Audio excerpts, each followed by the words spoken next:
पंतप्रधान नरेंद्र मोदी या स्वीडनचा दौरा आटोपून नॉर्वेला भेट देणार आहेत। या दौऱ्यात ते तिसऱ्या भारत नॉर्डिक परिषदेला उपस्थित राहणार असून अनेक द्विपक्षीय बैठका घेणार आहेत।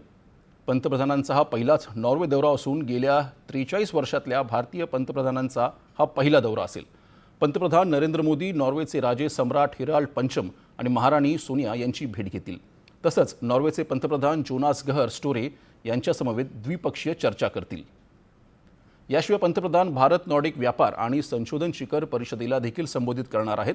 ही शिखर परिषद भारत आणि नॉर्डिक देशांमधील संबंधांना तंत्रज्ञान, नवोपक्रम, हरित संक्रमण आणि नवकरणीय ऊर्जा, शाश्वतता, सागरी अर्थव्यवस्था, संरक्षण, अवकाश आणि आर्क्टिक प्रदेशात क्षेत्रांमध्ये अधिक धोरणात्मक चौकट प्रदान करेल।